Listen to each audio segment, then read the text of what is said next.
तो यहाँ पर अगर आप भी पेटीएम मनी के साथ अपने शेयर मार्केट के इन्वेस्टमेंट को या फिर ट्रेडिंग को स्टार्ट करने जा रहे हैं तो मैं आपको सजेस्ट करूँगा आप इस वीडियो को अंत तक ज़रूर देखें, ताकि आपको पता चल सके कि यहाँ पर पेटीएम मनी ऐप पर आपको क्या क्या चार्जेस देने पड़ सकते हैं। यहाँ पर मैं आपको हर एक डिटेल्स के बारे में बताऊंगा, चाहे वो रिलेटेड हो स्टॉक ब्रोकिंग चार्जेस के या फिर हो अदर चार्जेस के रिलेटेड बात, ये सब इस वीडियो में आपको पता चल जाएगा।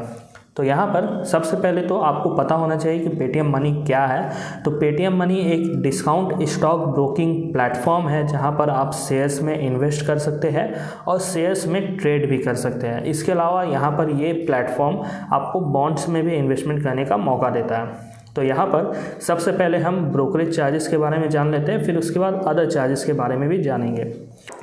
तो यहाँ पर जैसे देखिए ये अपने स्टॉक ब्रोकिंग चार्जेस को अपने वेबसाइट पर साफ साफ दिखा रहे हैं। पहले के समय में इनका स्टॉक ब्रोकिंग चार्जेस कुछ और था, लेकिन आज के समय में कुछ और है, इसलिए पुराने वीडियोस पे आप भरोसा मत करिएगा। अभी जो लेटेस्ट वीडियो ये मैं आपके लिए बना रहा हूँ इस पर आप भरोसा करिएगा। तो यहाँ पर जैसे देखिए अगर आप इन्वेस्टमेंट के हिसाब से ट्रेडिंग करते हैं तो डिलीवरी बेसिस पे यहाँ पर 2.5% या फिर मैक्सिमम 20 रुपीज़ आपको ब्रोकरेज चार्जेस देना पड़ सकता है। इसके अलावा अगर आप इंट्राडे ट्रेडिंग के हिसाब से ट्रेडिंग करते हैं तो 0.05% या फिर मैक्सिमम 20 रुपीज़ पर ऑर्डर देना पड़ सकता है। अब यहाँ पर अगर आप मुझसे पूछेंगे ये स्टॉक ब्रोकिंग चार्जेस दूसरे स्टॉक ब्रोकर्स के मुकाबले में कितना ज़्यादा या फिर कितना कम है, तो यहाँ पर मैं आपको बताता हूँ। मार्केट में ऑलरेडी अपस्टॉक्स बोलकर एक स्टॉक ब्रोकर है, उनके अगर आप ब्रोकिंग चार्जेस को देखेंगे और पेटीएम मनी के ब्रोकिंग चार्जेस को देखेंगे तो दोनों एक जैसे हैं।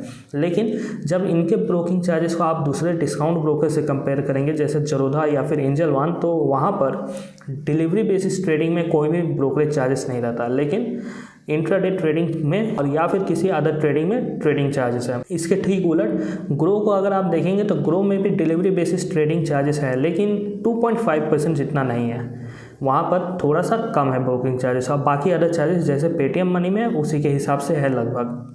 अब देखिए यहाँ पर आपका एक बड़ा चार्जेस बन जाता है डिपॉजिटरी एएमसी चार्जेस। तो यहाँ पर ये आपको बोल तो रहे हैं 0 एएमसी चार्जेस है, लेकिन यहाँ पर आपको इस वीडियो के अंत में पता चलेगा कि यहाँ पर एएमसी की जगह पे ये दूसरा एक चार्जेस लेते हैं जो कि कंपलसरी नहीं है। अब कैसे कंपलसरी नहीं है वो जानने के लिए वीडियो के अंत तक जरूर बने रहें। अब देखिए एफ&ओ में अगर आप ट्रेडिंग करते हैं, यानी कि आप निफ्टी ऑप्शन या फिर बैंक निफ्टी के ऑप्शंस में ट्रेडिंग करने जा रहे हैं, तो पर ऑर्डर आपको यहाँ पर 20 रुपये देना पड़ेगा। यानी कि एक बार बाई करते हैं दोबारा सेल करते हैं तो 2 ऑर्डर लग गए तो 40 रुपये आपका ब्रोकिंग लग जाएगा।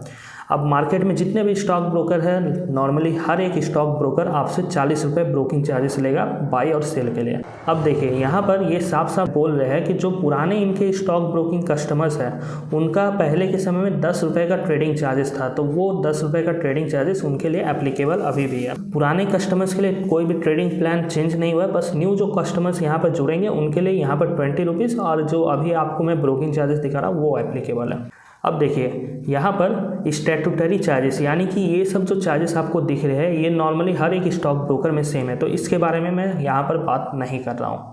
इसके अलावा देखिए मान लेते हैं अगर आप ट्रेडिंग ऑर्डर अपना लगाते हैं, जैसे इंट्राडे ट्रेडिंग ऑर्डर लगा रहे हैं और आप भूल जाते हैं अपना ऑर्डर स्क्वायर ऑफ करना, तो यहाँ पर इस केस में आपको 50 रुपये स्क्वायर ऑफ चार्जेस भी देने पड़ सकते हैं, इसलिए आप स्क्वायर ऑफ करना ज़रूर याद रखें। इसके अलावा देखिए यहाँ पर डीपी चार्जेस के बारे में बात करते हैं, यानी कि जब आप डिलीवरी बेसिस पे शेयर्स को सेल करते हैं तो आपको क्या चार्जेस देने पड़ सकते हैं। तो यहाँ पर देखिए 13 रुपये 50 पैसे पर स्क्रिप्ट आपको देना पड़ेगा डिलीवरी बेसिस सेल में।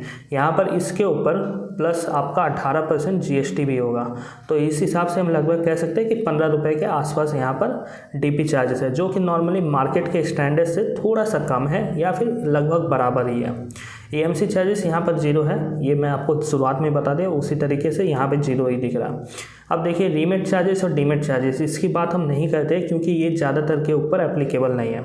अब देखिए अगर आप प्लेजिंग करते हैं तो इस केस में प्लेजिंग चार्जेस आपका 15 रुपये पर ट्रांजेक्शन दिख रहा है, और अनप्लेज जब कहते हैं तब भी आपका 15 रुपये एप्लीकेबल है, तो दोनों तरफ आपके प्लेजिंग चार्जेस एप्लीकेबल होंगे, ये बात आप ध्यान में रखिएगा। अब देखिए ऑफ मार्केट ट्रांसफ़र करते हैं अपने डीमेट अकाउंट से 10 रुपये पर ट्रांजेक्शन चार्जेस आपको देने पड़ेंगे। मतलब आप एक CDSL अकाउंट से दूसरे CDSL में स्टॉक ट्रांसफ़र करेंगे तो ये 10 रुपये का चार्जेस देना पड़ेगा।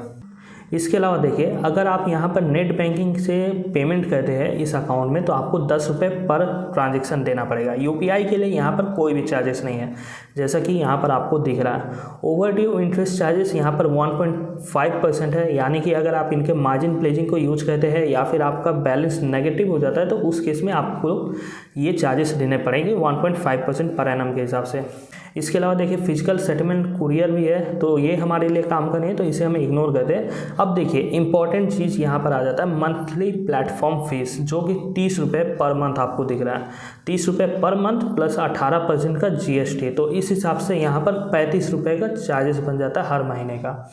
तो यहाँ पर ये क्या है, AMC चार्जेस तो जीरो है, लेकिन इसके वजह से कई लोग यहाँ पर डाउट में आ जा रहे हैं। तो यहाँ पर ये चार्जेस है पेटीएम के ऐप को यूज करने के लिए। मान लेते हैं आप ट्रेडिंग कर रहे हैं, इन्वेस्टमेंट कर रहे हैं, तो इस केस में आपको हर महीने इनके ये चार्जेस को देना पड़ेगा अगर आप हर महीने ट्रेडिंग या फिर इन्वेस्टमेंट कर रहे हैं। लेकिन मान लेते हैं आप सिर्फ इन्वेस्टमेंट के लिए पेटीएम मनी में अपना अकाउंट खोल रहे हैं, तो इस केस में देखिए, मान लेते हैं आज के दिन आपने शेयर खरीद लिया। अब आप ये शेयर इसलिए खरीदे क्योंकि 3 साल 4 साल बाद बेचना है या फिर 2-4 महीने बाद बेचना है, तो इस केस में प्लेटफॉर्म चार्जेस जो है वो आपका हर महीना नहीं लगेगा। जब आप अपने ट्रेडिंग या फिर इन्वेस्टमेंट का ऑर्डर प्लेस करने जाएंगे तब आपको ये प्लेटफॉर्म चार्जेस देना पड़ेगा। ये बात आप ध्यान में रखिएगा। अगर आप रेगुलर ट्रेडर हैं तो 30 रुपये प्लस GST यानी कि 35 रुपये आपको हर महीने देने पड़ेंगे।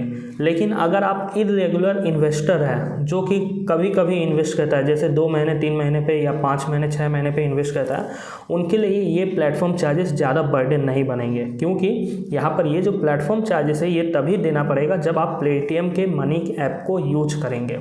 अगर आप मान लेते 3-4 महीने यूज नहीं करते तो कोई भी चार्जेस आपको नहीं देने पड़ेंगे। इसके अलावा देखिए, यहाँ पर कॉल एंड ट्रेड का चार्जेस भी दिखाया गया है, जो कि काफ़ी ज़्यादा है यहाँ पर, क्योंकि ये एक डिस्काउंट स्टॉक ब्रोकर है अदर डिस्काउंट स्टॉक ब्रोकर्स की तरह।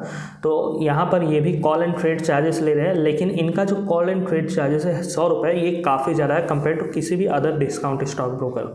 तो ये था complete video Paytm money charges के ऊपर। अगर आपको इनके साथ अपना डीमैट अकाउंट खोलना है तो आपको डिस्क्रिप्शन में लिंक मिल जाएगा, आप वहाँ से इनके साथ डीमैट अकाउंट खोल सकते हैं। अब मान लेते हैं अगर आपको अकाउंट खोलना नहीं आता है तो आप अकाउंट ओपनिंग लिंक के ठीक नीचे देखिएगा, एक और लिंक दिया गया है, वहाँ पर आप वीडियो देख सकते हैं और पता कर सकते हैं कि कैसे अकाउंट खोलना है।